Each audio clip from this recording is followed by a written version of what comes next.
んにちは、ともりあなたです。今日ですね、ちょっと前にっていうようなちょっとドキッとするようなね、老化に対する研究のデータが出たので、それについてちょっとね皆さんと一緒に深掘りをしていきたいなと思います。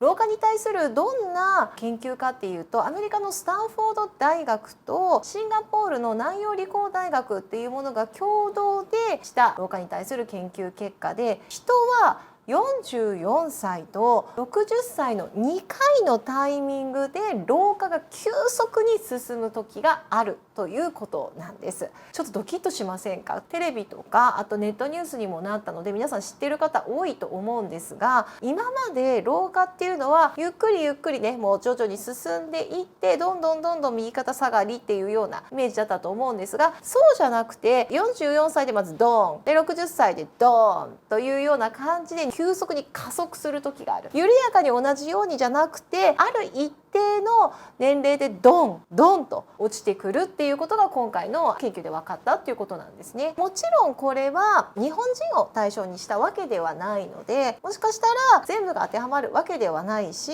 44歳と60歳というもの自体が日本人には当てはまらないのかもしれないんですが、急速に老化がドンと進む時期があるのはなぜかっていうこと、それがもちろん人によっては、あと日本人によっては44歳と60歳じゃないかもしれないですけれども、もしかしたらそれが50歳なのか、例えばはたまた30歳なのか、日本人ではね検査しないかわからないですが、そういった時期がある。だからこそこれをどうしていこうかっていうところになります。これはね、108人の方の血液だったりとか、あとは皮膚の常在菌だったりとか、あとは腸内細菌だったりとか、いろんなサンプルを7年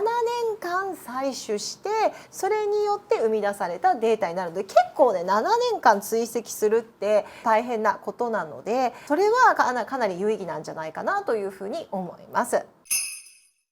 じゃあ44歳と60歳でどういったことが変わってくるかっていうと、まずカフェインの代謝だったりとかアルコールの分解っていうのがやっぱり44歳ぐらいで急激に下がるらしいんですよ。なので今まで普通にアルコール全然ね大丈夫だったのに、44歳ぐらいから急にね酔っ払うようになってきたっていう方ももしかしたらいるのかもしれないですけども、脂質だったりねに対する代謝、今までは脂っこいもの食べれてたのに消化がしなかったとか、筋肉がだんだん落ちてきたりとかっていうのが始まっていくらしいんですね。これはデータになるので、なんでこういったことが起きるのかっていうところだと思うんですよ。腸内環境に関与してるんじゃないかっていうふうに考えられています。なぜかっていうと、実は腸内細菌っていうのが代謝を調整していたりとか、あとは免疫を調整していたりとかっていうところをしているのが分かっています。腸内細菌っていうのはですね、実は私たちの体の中でいろんなものを作り出しています。それが皆さん最近よく聞く短鎖脂肪酸というものと、あと水素というもの、この2つを作り出しています。この短鎖脂肪酸というものには酪酸、酢酸、プロピオン酸というものがあるんですが、免疫を調整したり代謝の機能をアップさせるっていうことが分かっているんですね。なのでこの短鎖脂肪酸が低下してくることによって体の代謝がどんどん落ちていく。それによって脂肪がたまりやすくなったりとか、いろんなものが分解しにくくなるんじゃないかっていうことが分かっています。じゃあこの短鎖脂肪酸なんですが、すごく重要だっていうのは分かったんですけど、どうしてこの短鎖脂肪酸が作れなくなるかっていうと、まず一つは腸内細菌が大きく変わっていくからなんじゃないかなっていうふうに言われています。だいたい私たちの腸内細菌っていうのはだいたい3歳ぐらいになんとなく大まかなものができてきて、15歳ぐらいになって確立されるんじゃないかっていうのを、腸内細菌の DNA の解析の第一人者である東京大学の名誉教授の服部正平先生ということもおっしゃっていて、ある一定のこの時期にこの筋層がまた大きく変化をするので、それによって短鎖脂肪酸が生み出されるのが低下されたり、水素が生み出されるのが低下するんじゃないかっていうことなんですね。じゃあなんでこの時期に腸内細菌のバランスがおかしくなるかっていうと、一番はですね、やっぱり腸内細菌にいい食べ物が少なくて悪い食べ物が多くなるっていうことになります。腸に悪い食べ物って何かっていうと、こういった感じ。レッドミート、牛肉とか豚肉だったりっていう赤身のお肉ですね。あとは揚げ物だったりとか糖質になります。こういったものが腸を老けさせて腸内細菌のバランスを崩してしまう、腸内細菌層を乱してしまうということになります。逆に腸内細菌に対して、腸が若返るような食事っていうのがこちら、よく言う孫は優しいよになります。まず豆類ですね、大豆だったりですよね、あとごま、わかめ、野菜で魚、しいたけ、芋、そしてヨーグルト、体にいいものばっかりだよねっていうふうに思うと思うんですが、魚とヨーグルト以外その他の食材に実は共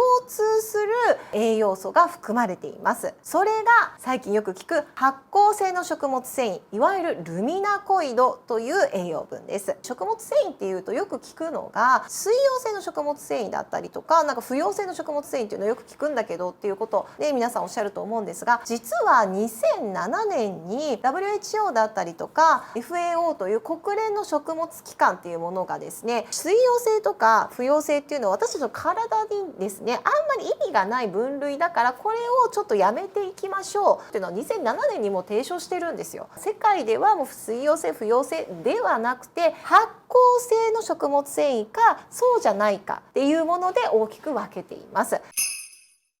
発酵性の食物繊維ルミナコイドって何かっていうと、食物繊維の中で大腸に届いて腸内細菌が発酵することによってエネルギーを生み出せる食物繊維のことを言います。このエネルギーを生み出すっていうのがさっきの短鎖脂肪酸になるわけです。要は腸内細菌がそれを餌として食べることによってそれを発酵して人間の体に有益な短鎖脂肪酸を作るっていうことができる食物繊維を発酵性の食物繊維ルミナコイドというわけなんです。ただ発酵性の食物繊維もいろんな種類があります。それがこういった感じでいろんなねペクチンだったりとかレジスタントスタートフラクトオリゴ糖だったりとか穀物に入っているアラビノキシランだったりベータグルカンでも本当にいろんなものがあるんですね。なので1個だけを食べちゃダメなんですよ。というのも腸っていうのはすごく長いので、そこに住んでる菌だったりとか、あとはいろんな菌に対して好きなものが違うので、いろんな発酵性の食物繊維を入れるっていうところが体の中でまんべんなくきちっと発酵していろんなところで腸内細菌が食べてくれることによってしっかりとこの短鎖脂肪酸をずっとね生み出してくれるので、決して1種類だけではダメになります。でもそれを聞くと、じゃあ最近よく聞く酪酸菌っていうものを取ればいいんじゃないかなとか、短鎖脂肪酸が作る酪酸っていうものを取ればいいんじゃないかって言ってサプリをね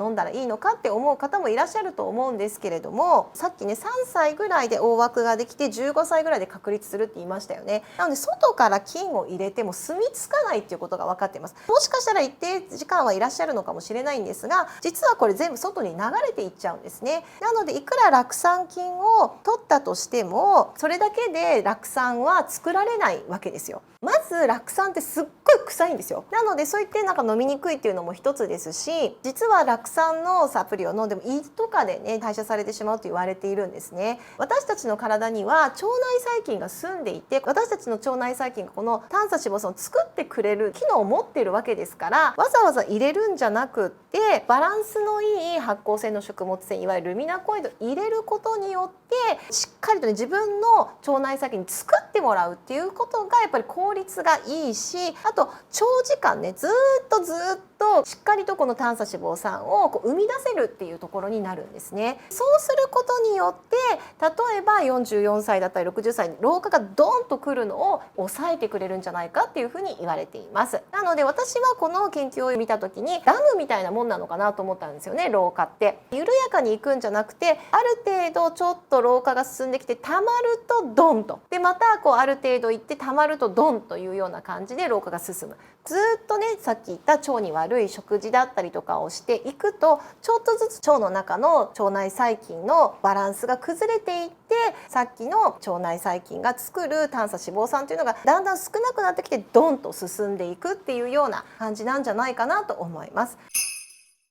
もちろんねこの44歳と60歳っていうのは日本人には当てはまらないかもしれないですけども、ある日突然ドンと来るっていうのは変わらないと思うので、この老化が進む原因っていうのがこの腸内細菌のバランスがおかしくなることに関与している。じゃあこのバランスがおかしくなる大きな原因はやっぱりこの発酵性の食物繊維ルミナコイドが少ないからだ。例えば少ないだけじゃなくて多様性が少なくなってるっていうところに関与しているので、皆さんも老けにくくするためにはですね、発酵性の食物繊維いわゆるルミナコイドっていうものをしっかりと摂ること。海外ではですね 25g1 日に摂りましょうというふうに言われているので、大体日本人は12から 15g ぐらいは摂れてるんじゃないかって言われているので、あと 10g から 8g ぐらいはさっき言った5は優しいだったり、あとは発酵性の食物繊維が含まれているっていうこういった食材をね摂っていくっていうところはいいんじゃないかなと思いますし、老けたくないなら発酵性の食物繊維ルミナコイドっていうものをしっかり摂っていくっていうのがポイントなんじゃないかなというふうに思います。